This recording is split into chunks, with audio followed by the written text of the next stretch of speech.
thank you very much for coming to this roundtable hosted by WWEM and WIPAC. The subject of this roundtable is wastewater-based epidemiology, and I've got something to admit. I'm not an epidemiologist. I'm not even a microbiologist. So I'm a bit of a novice here, but I am a bit of a digital transformation geek. And during the pandemic, I saw some amazing work done by two amazing organizations. And I invited those organizations here. One is Idrica and the other is KWR. And during the pandemic, we saw information that went back to the heart of the wastewater industry. The wastewater industry is based upon public health engineering to do good for people. There was a survey 20 odd years ago by the British Medical Journal, and the British Medical Journal voted that public sanitation has done more for people's life than anything else. And that's the doctor saying that. So obviously 20 years later, modern medicine, etc., it may have changed a little bit, but sanitation has added 20 years to people's lives. That is a really important fact. Now, wastewater-based epidemiology in Spain, in Holland, helped the pandemic greatly. It is a very, very powerful tool. So the question is, why aren't we using it? Why isn't it more mainstream? I remember a few years ago hearing about microplastics, and then a year or two later, the whole subject blew up in the world. And all we're talking about now is plastics. Before that, years and years and years of research have been going on, but hidden from the public. I can actually see that now with wastewater-based epidemiology. So for this roundtable, I wanted to get a group of experts together, representatives from CEH, from sensor companies, from Idrica, from KWR, from water company and Global Omnium, and have a chat. And this is going to be, there's no agenda here. This is an open fireside chat between experts. Anyone who's here can join in. Type in the chat if you want me to ask a question. But I'm going to go around everyone and say, there's a question today. What value does wastewater-based epidemiology bring to society in the future? So I'm going to pick somebody from the panel and get them to answer that question, and then we'll go around everybody and have a chat. So Gertjan from KWR, would you like to introduce yourself and tell me your thoughts on that question? Yes, thanks, Oliver. Good afternoon, everybody. Happy to be here and honored to be invited on this platform. I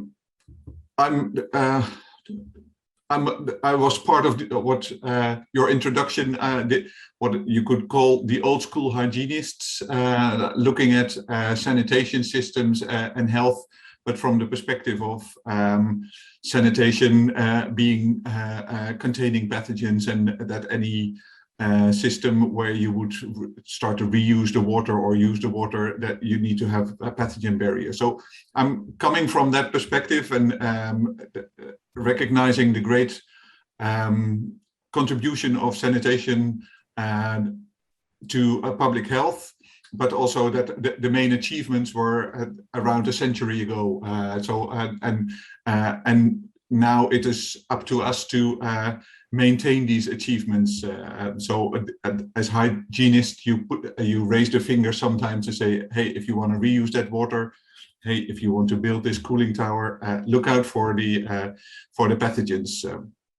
But what we really see now is a truly a paradigm change, or maybe it's not a change, it's something added, and that is the use of wastewater as information source for public health.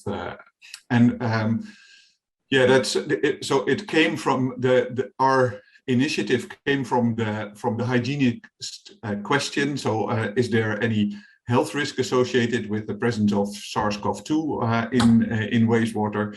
But it shifted really quickly shifted gears to can't we use virus monitoring data from the wastewater as an information source? And answer is yes. And then the question is, of course, that you raised, what is the added value of wastewater over all the other surveillance that people in public health are doing? And I think that was also the principal question of public health agencies, that were super busy in the fighting the pandemic. So any health agency that you approach and said, hey, you could also look in the wastewater, said, yeah, but we're super busy with all these the things that we're doing. So why should we want to look in wastewater and under these conditions? Well, I think there are some clues to why.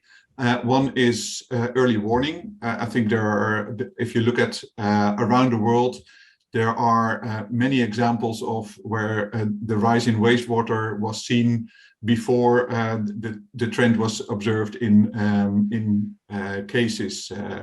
And that's not because there's some magic there, but I think because it's mainly caused by delay in clinical testing. So we have an advantage, as if we do our job well and quick, to see the cases before as they go to the toilet, but before they go to the testing facilities, get tested, and the testing gets reported. So early warning is one. Another major added value of wastewater is what I call the objectivity, and that is, everybody's going to the toilet, not everybody's going to the testing streets. So meaning that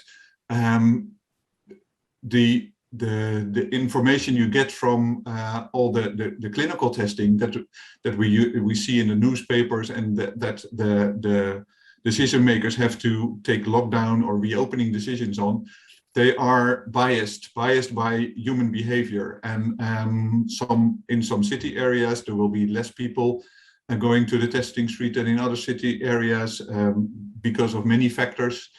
In some times we saw it in the Christmas holidays and in other holidays, people don't get tested.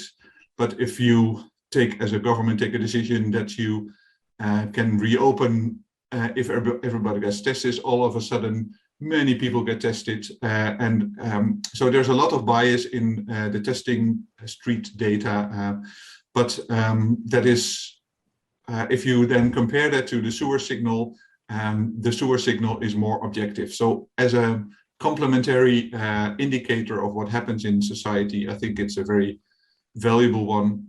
Then a third one is also the rapid assessment of emergence of variants of concern that you can also pick up from the wastewater. And then I'll stop here because I think I've already said a lot of words. Thank you, Gertjan. Andrew. Yeah. Well, there are still a few things that haven't been said, but I completely agree with everything that you've just heard. I think wastewater offers it's basically a new tool in the toolbox. I suppose it's new to many people, maybe not new to the people who've been doing surveillance on polio, but it's wider application to almost anything that travels through wastewater. So it could be pathogens, could be health indicators, markers, biomarkers. Could be chemicals that are consumed, pharmaceuticals.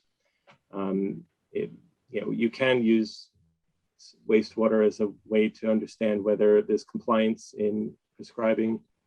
So you know what your prescribing might be or is in some countries, and if you know what you should be finding in the wastewater, but you find a fraction of that, within reason, you could estimate the amount of people who are not taking the drugs that they've been prescribed. And so there are studies that have demonstrated this. And, antibiotics are one of those. Half the antibiotics that people are prescribed are actually consumed. And so that is one of the reasons why it's really hard to match up wastewater data with prescribing data. And this can sort of be applied to just about anything. so long as you have prescribing data. And then, of course, there's the illicit drugs, which goes on in the background, which, to be honest, it's nice to be able to separate these two threads. So one is, in the UK, they focus on health protection.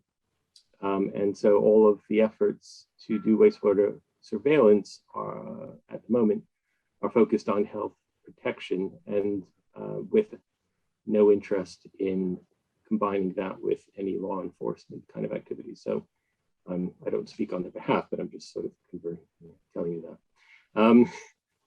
And then there's another area which I won't get into too much, just because there's a lot to be said, is that there are, transport hubs are really of interest. So if you want to know what's moving where and where it's moving through, ports, airports, these are really interesting areas to start asking questions about what's going where, and it would be very valuable data for informing models for a global model of pathogen transmission. To be honest, if we all stayed in the same place, it would be a very easy model to design. But as soon as we all start getting on planes and trains and automobiles, then it becomes a lot more difficult. I'll stop there. We can certainly expand on that in a little bit. Jacobo, I think probably it's best to come on to you. I know Andrew mentioned polio there, and if I remember correctly, that was the work that Idrica did in developing wastewater-based epidemiology. And then the coronavirus pandemic hit and Idrica rotated. I think one of the most impressive things that I saw in the pandemic was the visualization that Idrica managed to do of looking at a particular zones within a city. Mm-hmm. And I suppose the transport almost comes there. You can possibly see patterns of people shifting around. What was the experiences, and probably this is you as well, Paloma, what were the experiences in Valencia? What was the experience of Idrica? Yeah, well, hello everyone. Actually, I'm wastewater treatment specialist at Idrica. And well, the first thing I would like to say is very grateful to see so much interest in this important topic. So it's a real pleasure for us to be here at this event. And well, it seems that is a kind of a shift in our perspective on epidemiology. And what we are seeing nowadays is global organizations such as UNESCO, World Economic Forum, showing the concerns over the emergence of new viruses or new COVID variants that can pose a threat to our global system. So as other experiences in Holland from the Netherlands, for instance, we have developed this early warning system in the city of Valencia and other cities in the United States. And this project has proved to be a total success.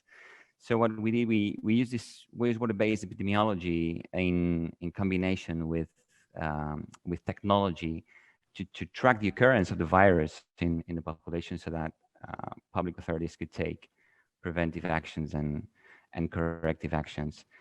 And so here, so if this has worked well with COVID, why not using it with other kind of viruses such as flu or RSV or even biomarkers to track habits in populations, habits in tobacco or alcohol, for instance.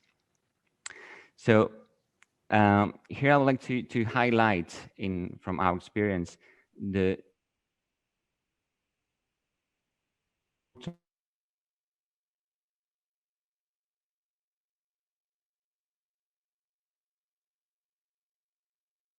value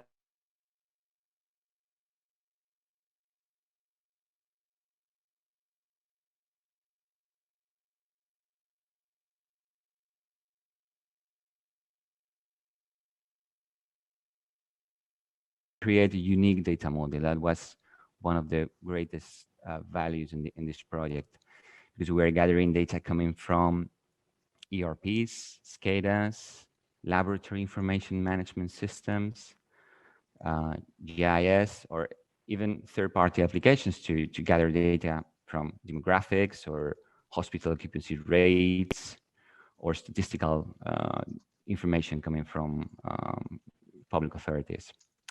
So by gathering all of this data and standardizing them into a single unique data model, we were able to create this information that the user and the public authorities were requesting. So we were able to develop these graphs, indicators over time, and advanced algorithms. So this is why many authorities and public health authorities in Spain use this early warning system to take some actions, like, for instance, intensifying disinfection in certain areas of the city of Valencia, or launch awareness campaigns to promote good hygiene habits, or to protect the vulnerable populations, such as people over 65, children, for instance. So there are many use cases. Of course, they carried out certain specific lockdowns in neighborhoods, because this was very opposed to other policies that were undertaken in other countries, such as China, where they use this zero policy, zero tolerance against the virus, where by just identifying a small group having coronavirus, they just carry out the lockdown of the entire city. So, well, here I would like to highlight once again this the important role played by technology, and this is why this project started being an emergency project to deal with a critical situation in the city of Valencia, and it ended up being seen by the authorities as a long-term tool that could be incorporated in their roadmap to the smart city goal. So I think there is a huge field and important challenges ahead of us in the future. That's an interesting point around smart cities, because I think they're saying by, is it 2050, 70% of the population will be in cities. And yeah, then you can see the value as people come together. Also in Spain, people do tend to be, quite a lot of the population is tended to be in cities. So there is, I suppose, there is that value in public health monitoring for that smart cities approach. I think that, is that fair to say that, or is it a bit naive? Or no, you're totally right. Totally right. It's an interesting approach, because I know we talked about narcotics, and I know wastewater-based epidemiology has been used for narcotics tracking in Australia, and prescription drugs as well is an interesting point. I suppose, is that where the value lies? Well, I think that the more data we can connect to the model, the more use cases we'll have in the future. So, I mean, there's also another important thing that is going on nowadays, is the antimicrobial resistance. This is what we are seeing, especially because of the occurrence of this emerging contaminant in wastewater, because wastewater is kind of it's a perfect environment for the development of this antimicrobial resistance, with warm temperatures, long hydraulic retention times, pathogens, antibiotics. So this is a perfect environment to develop this antimicrobial resistance. So I'm really sure that in the near future we will see new use cases in that field. So we will use this wastewater-based epidemiology in combination with the monitoring of other parameters, such as antibiotics, to track. And there's also more use cases related to the wastewater treatment plants. Wastewater treatment plants nowadays have treatments just focus on the removal of organic matter and phosphorus, nitrogen. But I'm sure in the future we'll focus more on the removal of this kind of emerging contaminants. With advanced treatments. It was quite interesting. There was a program in the UK, I'd say about 3 or 4 months ago, where there was a researcher looking at bacteriophages, in wastewater in a large wastewater treatment works, and was looking at the phages within the wastewater. And bear in mind, I know nothing about phages, microbiology. The closest I've come to microbiology was in my first job, where I worked next door to the water microbiology lab. Paloma, I know you can help more on that. But they were looking at the inlet of a wastewater treatment works and seeing what valuable phages there were in there for potential medical applications. Is that a bit of hysterical publicity not quite being right, or is that actually genuine? What are the thoughts? Is there value in wastewater in so far as, yes, we can, microbiology really isn't something we've ever really looked at in wastewater. So hi everyone. I finally made it in. I had the wrong link. I thought you were just shutting me out. I've just parachuted into the middle of a conversation. I hear about phages. It'd be interesting to see that bit of work. Obviously, phages have influence in treatment plants in terms of, for example, ammonia oxidation process. At Newcastle University, where I was previously, Matt Brown, for example, has done a lot of study on that, the link between the phage and microbial populations. So these are things that drive processes and potentially cause process failure. So from a negative aspect, phages are very important. He hasn't published that work, I think, yet. I'm planning to. But I was interested to hear that people are looking to extract phages out for other purposes, for positive purposes. So it'd be quite interesting to see that. But yeah, the microbiology goes hand in hand with all the stuff that you're involved in. And it's interesting you also note that that's not something people pay too much attention to, but for things like WBE more broadly, it is a fantastic opportunity because of the multidisciplinary approach that needs to be taken. And if you miss one of those fields out, it may be weaker for that. So apologies for being late and missing previous conversation, but I'm sure I'll pick up on further points. Now you're here, Matthew. I know you're obviously with the Joint Biosecurity Centre. I know there's projects that are starting up looking at wastewater-based epidemiology. Well, I mean, you could argue that we've been doing WBE since July last year when the wastewater surveillance program kick-started. Just for clarification, we are now transitioned in October to the UK Health Security Agency, which is a larger organism, essentially government organ. But yes, in the environmental monitoring for health protection team, which I am part of, WBE is our core work, and obviously beyond the current pandemic, we are looking at options around what pathogens and non-biologics or chemicals and other factors that we want to monitor. Obviously, it has to be strategic, but I think we also are very interested in engaging at an international scale because this is an international problem. So, sharing knowledge, for example, would be part of that.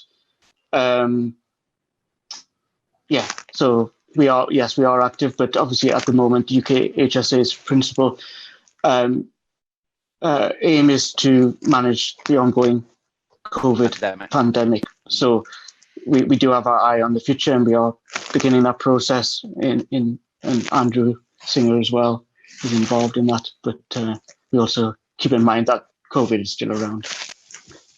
Yeah, and I think this is that's why I brought up this subject for discussion. Is there's been some great work. Do we need to build on that? And I think the answer is probably yes. And how do we build on that? So if, as I said earlier, which you missed, Matt, Jacobo of Idrica, Gertjan of KWR, some amazing work, and I know you've seen it. what value is that? So Paloma, maybe you can bring this. I mean, Global Omnium, of course, in Valencia. I know have worked hand in hand with Idrica because the organisations were linked, and Idrica was the spin out of Global Omnium. So from a local water company perspective, how valuable was it to the water company, the WBE work? Well, it was, thank you for inviting me in the first place. It was pretty big. We started working in May 2020, and we're still working with COVID, with SARS-CoV-2 and wastewater, and we've been through 5 waves. And we can see the trends, and we can see how the virus has been circulating for this time. And with this information, it's helped. Well, we've been reporting to the public health officials, and we can see also when they've applied different restrictive measures, we can see the effect and the impact these measures have had on the concentration in Valencia, especially in Valencia, because people here, we have, it's in our culture to move around cities here because it's so easy to move around with cars. So also the movements we've seen how it has affected also with increasing or decreasing SARS-CoV-2 in our wastewaters as well. So it's been a very interesting project that wish I could have data to show you, but this is just a table.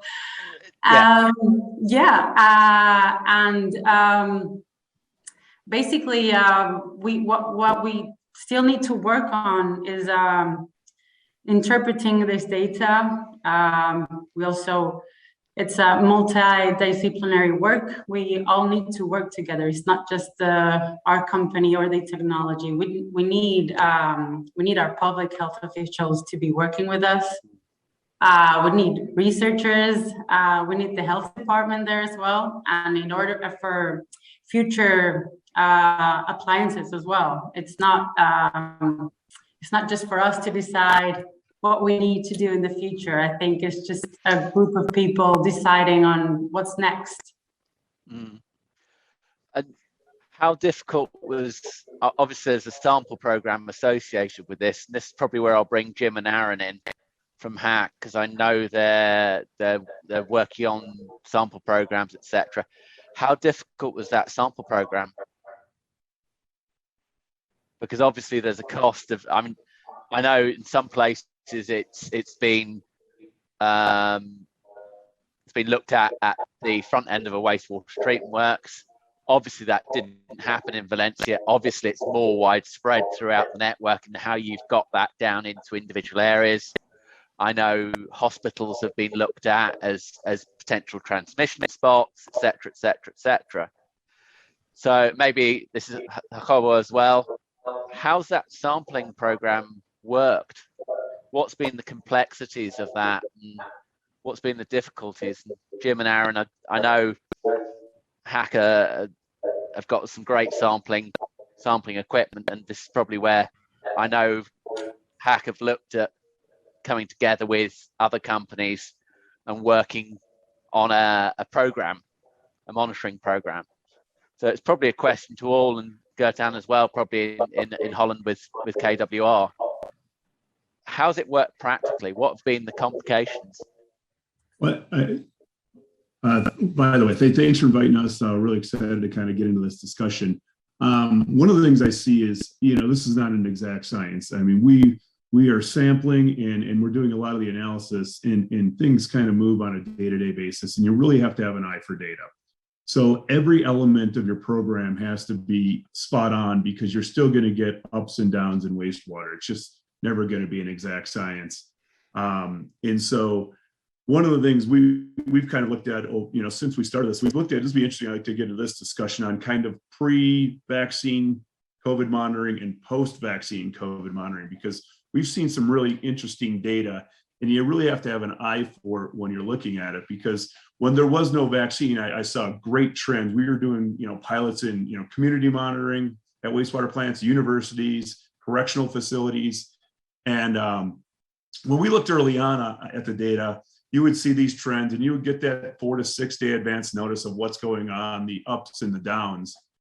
And as we look at data today compared to last year, it's one thing I've been looking at compared to last year's, you just see kind of a difference in the data. And I'd like to see if we're seeing similar things in Europe, is where, we have communities that might be upwards to 80, 85 to 90% vaccinated, but we're seeing viral loads in the wastewater for the same community as high as they were last year at the peak of the pandemic. And it's interesting, but we don't see the case counts nearly, to the level they were at the pandemic. And I'd like to kind of, open this up just to see if other people are seeing, because this eye for data and seeing what's happening and looking at these trends, I feel like it's quite a bit different post-vaccine than it was pre-vaccine, at least from the data that we were seeing. And I don't know, it's an open question. When it comes down to kind of like how people use this data, one of the things we've always thought about is just the actionability of the data. And one of the things that really has to happen is this collaboration between wastewater treatment and the public health agencies. Because if these samples are outsourced, and a lot of the wastewater samples are outsourced here at least in the US, and they get sent to a lab, that delay that happens, the 3-day delay, 5-day delay, it loses all that impact if you can really see that data up front right away and look at the trends and analyze it. And so you really have to be, I feel like the wastewater plants, the public health organizations, they have to get together, and then somewhere that data almost has to be gathered on site. You sample, you get a good composite sample, something that's very representative. So you set your samplers up in a way that is most impactful, so you can really see good data, and then be able to get that data in the same day. The other thing I've seen is 1 day a week, 2 days a week of testing. It may not be enough because of the ups and downs that we're seeing in a lot of these. If it's a university, if it's a wastewater utility, it goes up and down, and you need a lot of data points really to see these trends well. And that's one of the things we've learned a lot is the more data that you can collect, the more actionable it becomes, the easier it is to see the trends. And that's a lot of the things that I see exciting, with wastewater-based epidemiology. Well, definitely not an exact science. So eye for data is very, very critical. Matthew. Yeah, I don't. There's probably others like Gertjan wants to speak, but yeah, that was a very good point. And it is the data that's driving a lot of our insights, and so we need to have good process for managing that data and analyzing, transforming, modeling the data. But from a sampling point, so you mentioned vaccines, and we also obviously were concerned that there would be changes in the dynamics of the disease, and therefore into the wastewater post-vaccine. We have done a little bit of analysis without finding anything conclusive, because at the same time you've got the emergence of variants, and other factors that in our program. For example, we increased the number of sites we were sampling from. Our sampling potentially got better. Our ways of analyzing in the lab were getting better. So you've got confounding factors there. And parsing that to say, has vaccines led to anything? I think we're trying to get knowledge from actually gut, the gut, the medical side, from the fecal shedding. The fecal shedding, is that being disrupted somewhat by vaccines? And you go down a rabbit hole, and I won't speak on that. As for sampling, just to answer Oliver's question on sampling, obviously we've undertaken a hell of a lot of sampling up to the point where I think it's 520 plants and 2,000 samples all in a week, something like that, large numbers at different scales. However, we're still pursuing, sampling strategies. We're still working at that, because if we look at the WWE in general, we can't have a generic sampling schemata for different analytes or different locations. They need to be maybe tailored. So you've got to consider, in certain cases, you may want obviously composite samples. In other scenarios, passive samples may be better. And so the technology, the motivation for technology development is large in the sampling space. But I'll leave it there for maybe others to come in. It's interesting because I'll very briefly interject and probably go to you, Gertjan. What we found from the wastewater side is because of lockdown, there was a shift of people away from the larger treatment works to the smaller treatment works as people were living in the more rural areas. And now that's caused problems in the wastewater industry because obviously there were growth schemes on some treatment works. You had that shift of people being locked down, and those growth schemes, the need for those growth schemes disappeared.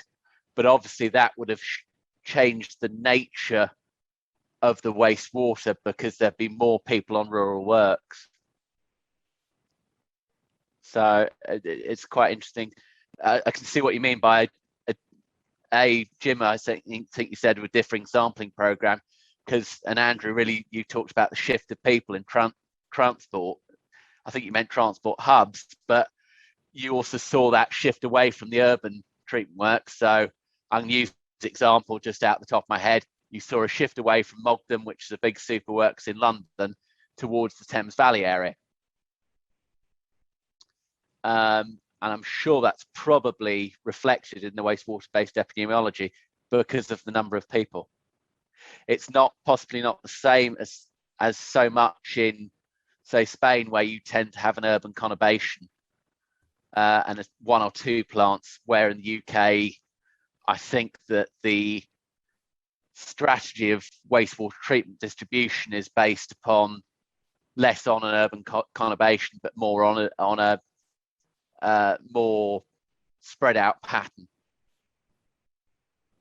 Yeah, I think that what you're saying is bringing together what I think was already said by several speakers before me, and that is that there's you have to really understand your data, not only the data from the sewers, but also the data that you want to link it with. So the population information, I already mentioned the difference in behavior. Paloma mentioned the transport of people. So I think there's many aspects of the data that certainly, if you want to link the information that you get from wastewater and information that you want to get from the population, there's many factors, and Matthew was referring to and we've also been looking into how does the vaccination affect the signals that we see and the ratio between the above world data and the underworld data, so to say. And also there it's not conclusive because there's several things happening at the same time. The introduction of the Delta variant, the introduction of the vaccination, and so, but it does call for these data analytics that Jacobo was also referring to. It's not that you just monitor and you get a concentration and then you have all the answers. It is the monitoring and the combination of data that you need to do to create the answers and create the use cases. One more thing I'd like to say is, I think what we're doing is not wasting a good pandemic, if you can call this pandemic a good pandemic, because there is so much.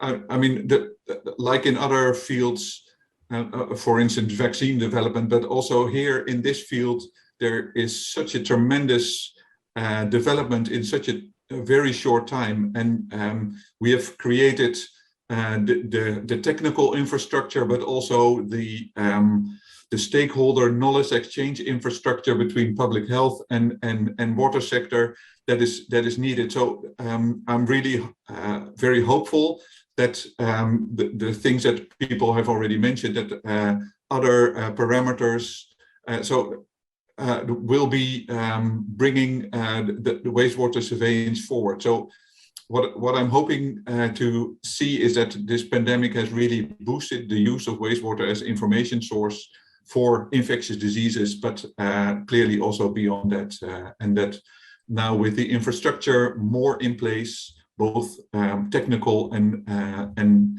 knowledge exchange, I think we will learn more from our wastewaters in the future.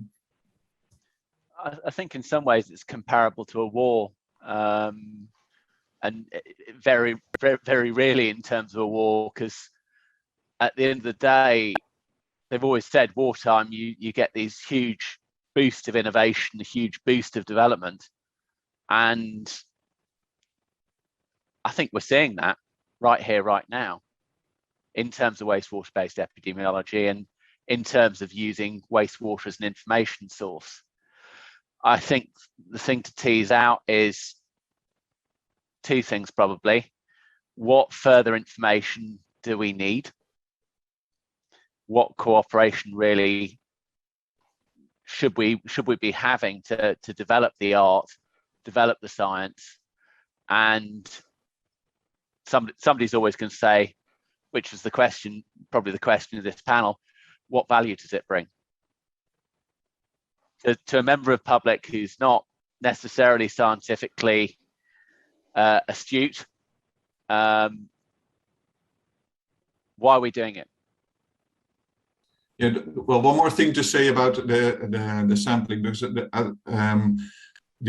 we were discussing earlier that it takes quite a number of samples, and I fully agree that the more frequent samples you take, the better you can see trends. And of course, that comes at a cost. But if we are talking about population monitoring that we're doing through wastewater, so actually it is compared to individual testing, it is a relatively efficient way to test what is going on in the population, because you only need one sample for 1,000 or 10,000 or even 100,000 people to understand what is happening. And of course, it will be some time before we trust the wastewater data enough to say, okay, maybe we should really use it as standalone for public health decision making, and maybe that will never happen because we will always have parallel surveillance systems. But I think as a population surveillance tool, it's a relatively efficient way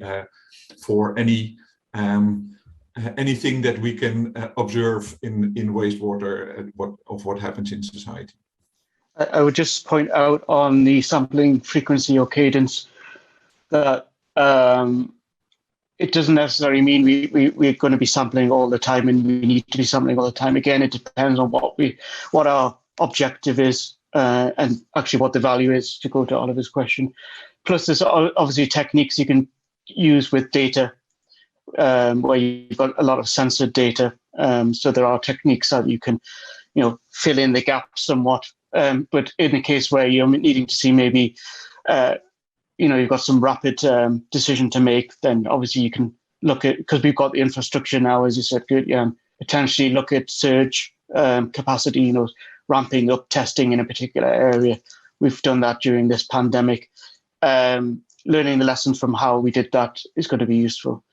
There's one thing I would like to point out as well, is that, so Oliver said, who do we need? We definitely need the water companies on board. We need them engaged. They've been they're obviously the often the data holders and the knowledge holders.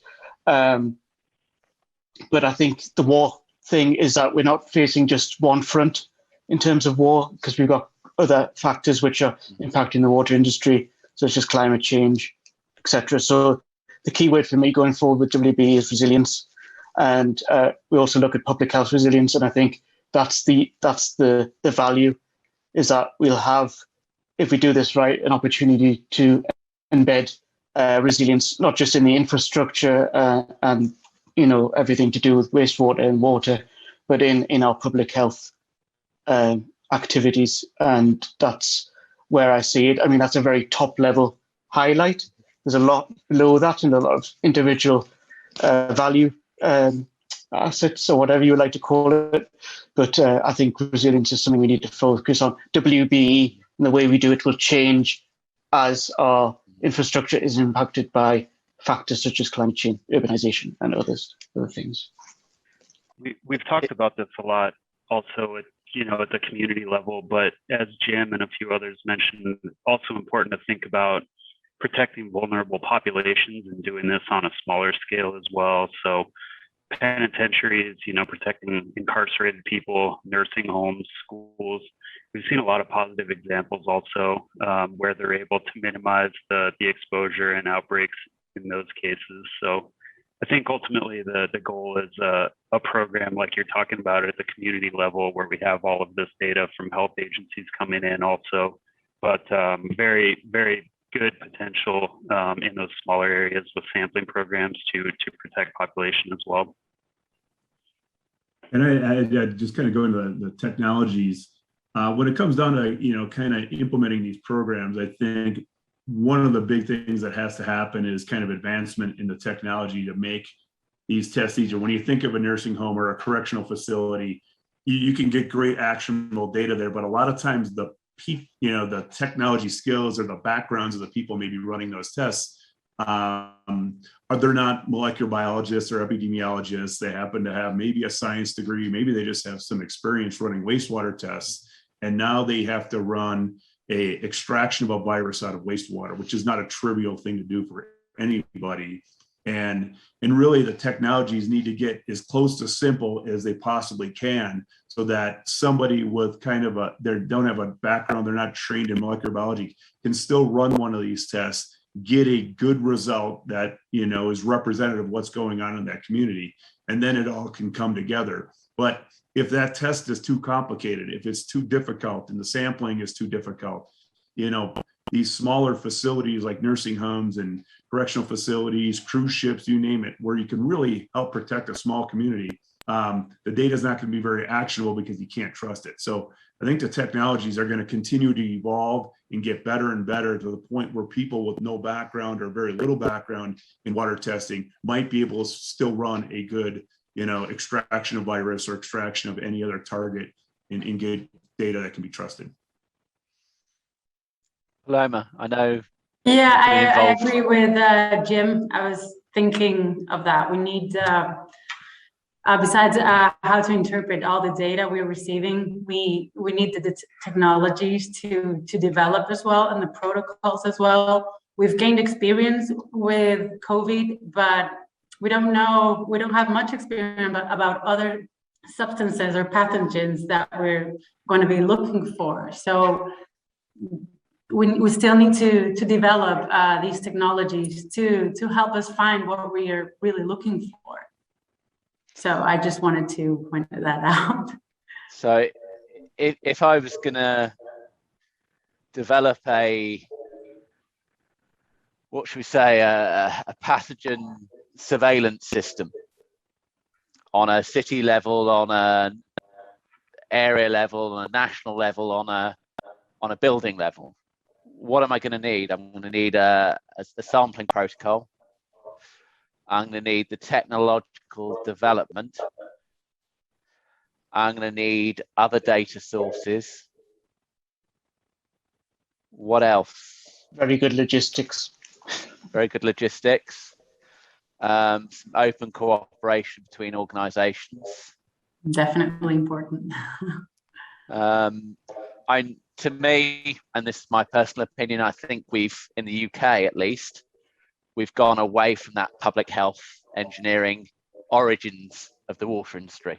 Now, no blame, no anything associated with that.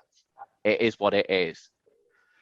I think with this, the value is we're working collaboratively nationally to almost come back to our public health engineering roots, going back to John Snow, dare I say it, which is brilliant, fantastic. There's no, with the British, and I'm going to take the mickey out of the British again, the English especially, we're good in an emergency. How do we bring that into business as usual? just quickly on, I know I've spoken a lot. Commonality of language is going to be important in that sense, because we're talking about no longer just wastewater people talking to wastewater people, it's wastewater people talking to public health, and etc. So just on that point, I'll let other people answer the question. How do we make it a reality? A public health surveillance system. Well, we would need to start like? to talk. We would need to see what the public health is looking for. That would be like the first step. Talk to them and brainstorming. Let's see what's more important for your community. What would you like to monitor or surveil? For example, like Aaron was saying, focusing on more vulnerable people, and we could target nursing homes or STDs in college dorms and schools, for example. To start with, we would need to know what we would want to look for. So Paloma, can I ask you, you're talking maybe it's kind of high granularity, so low scale solutions. Is that something that, in Spain is the thinking, rather than, because of the EU Sentinel system? I don't know if you can hear me. The EU Sentinel system, which is looking at all the member states having surveillance, Gertjan is involved in that. So that's at one scale, which I think is really valuable. But then obviously you're talking at having, engagement at a very small scale, at a local authority or whatever. You want to set up something. Would they be doing things independently of, say, imagine Spain had a Sentinel system as well, or capacity to do a Sentinel system? It'd be great. It would be great if this went at national scale. But like I said before, we need to work together with the public health officials. I mean, we could start by having a small project talking just about Valencia, because we've had the experience with COVID, and we could, propose like a small community level project. But for that to go wider, we would need politicians involved here, and they would need to cooperate with us. Yeah, I mean, that's where we've been fortunate in the UK that obviously I work for the government. There was buy-in very early on, and you see it in other countries, but some countries haven't had that luxury. So there's maybe lessons to be learned around. Yes, definitely. So on this call, we've got Spain, we've got Holland, we've got America, we've got the UK. Talk. Realistically, there's been so much value provided in the coronavirus outbreak. Is this not something we can do? I mean, Ofwat have an innovation fund where there's money available. Is it not one of the breakthrough challenges, public health engineering? I think one of the things for sustainability and getting these programs up and running is really going to be government investment. I mean, there's a lot of research projects, a lot of things at the university level, and there's a few wastewater utilities and public health agencies, at least here in America, that are doing things on their own. But, until like the CDC here in the US, and I suspect similar public health organizations, governmental, invest in this and really buy into it, then I think you can get these programs up and running. But otherwise, it'll just be pockets of researchers and people doing this that are really interested in or have the budgets locally to do it. But I really think it's kind of high-level governments that really have to invest in this and see it to really bring it forward and make it sustainable. And I suppose the argument is it will cost more not to, at the end of the day. I mean, somebody say, okay, yes, but drop off whenever you like, Andrew. So I mean, I'm quite enjoying this conversation here. So it's at the end of the day, but I'm a wastewater geek. I can absolutely see the value of what's been done amazingly. I can see the value moving forward. It's just a case of obviously, on the discussion so far, more international collaboration is needed. We've seen some great work. Is there not that business case? Is there not that case to build on it? I'm not even going to bring money into this. Is there not a case to build on it? And why can't we? It's an easy sell once you actually demonstrate that it works. And so what COVID very early on showed is you can generate data that no one ever had, and it can be potentially quite useful. So we've sort of seen that play out. And now we're sort of exploring it's not brand new, but let's just pretend that polio doesn't exist. We're exploring a brand new area of science that lots of people who never thought about this are going into it. That's on the academic side. And then there's the industry side, which basically didn't know that there was a business to be had, and they're going to see this as an opportunity. And so all of this sort of is just starting to grind and get into movement. There will be obviously countries where they're outperforming others, and they'll have results which show promise. And that will build more momentum. And there's a risk, build it and they shall come. I think that's kind of where we are now. There are some countries that have put their chips down. They said, we want this, and they're showing that they're getting some reward. It might not be at this early stage a very cost-effective reward, but it's showing potential. And what we have right now is what it looks like when you cobble together, a program. I mean, we have whatever was laying around is what you're using. We didn't have time to do anything better than that. Yeah. But now, if we see in 10 years' time, we want this streamlined global system, we can build fit for purpose instrumentation and infrastructure to deliver that. But you need time, and obviously the pandemic is not the greatest time to start to ramp up businesses because they're all at home, working from home. And so there will be a time where if you give it that, these shining examples of promise, it will then encourage other countries that have been slow to adopt it to then get on board and say, well, actually, we kind of want to know that too. And if you've done all the hard work and you spent all the money, but now we know how to do it properly, we don't have to waste all of our money to get to where you are. And it's not a waste. I mean, it was valuable journey to get where we are. And I think there's a lot of decisions that were made because we had that data. But it was an expensive decision to make. I think some fantastic work's been done, and in some ways it's already paid back. Because in Spain, in Valencia, you've not got a whole city lockdown, you've got an area lockdown. Guess what? That's a whole load of people who are able to work without. You've got that advance warning. So public health decisions can be made. So in some ways, it's already paid back. And that's fantastically valuable. If you can stop the next pandemic in its tracks before it ever starts, guess what? That's suddenly saved more than a program's ever going to cost.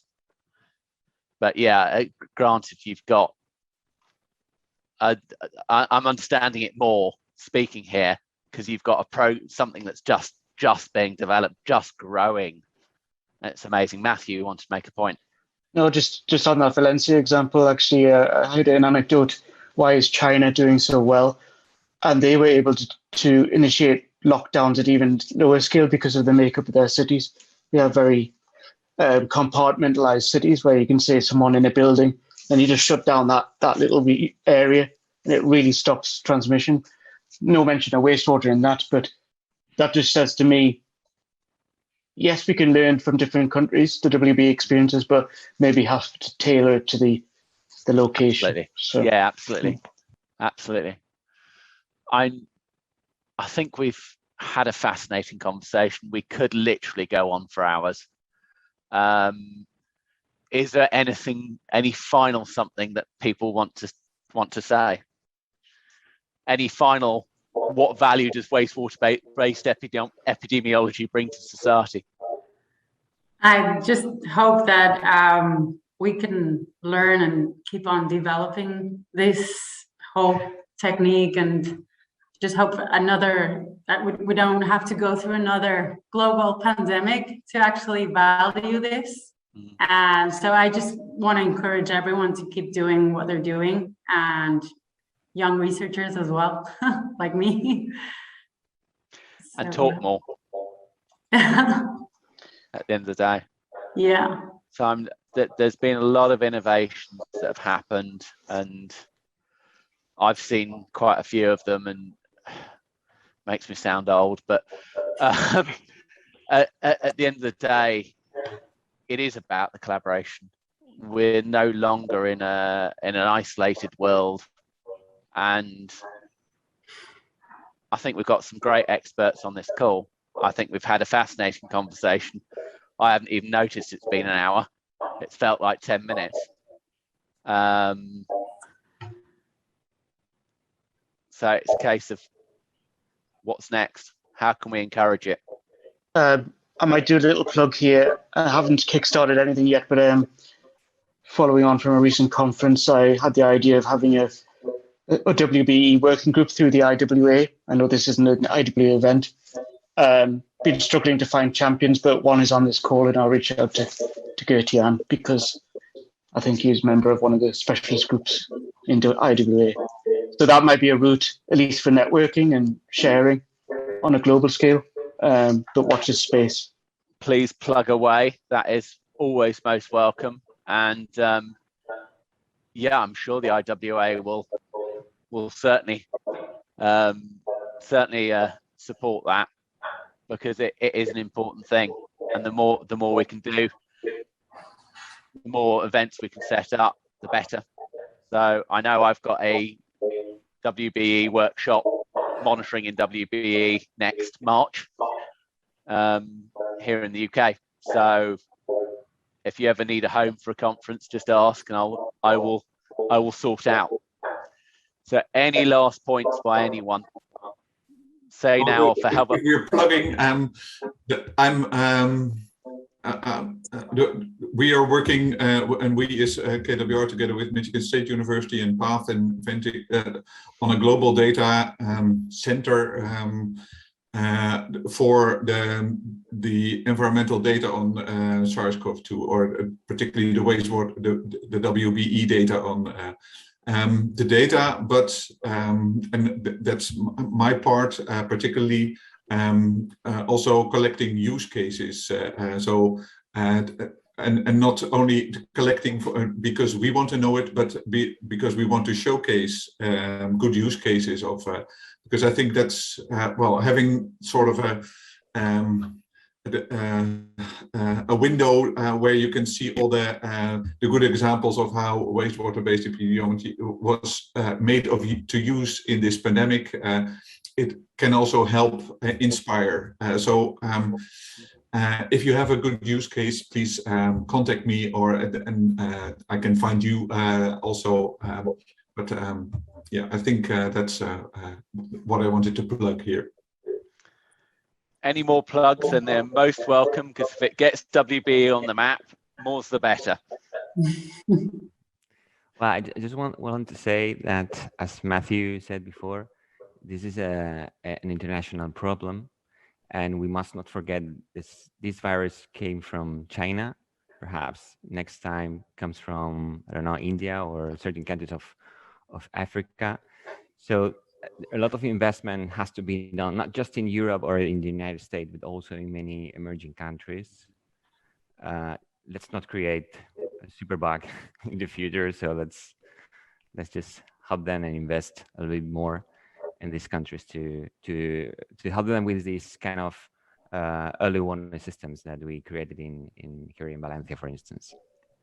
So it definitely sounds like the IWA is the right place for it. It's a good call, Matthew.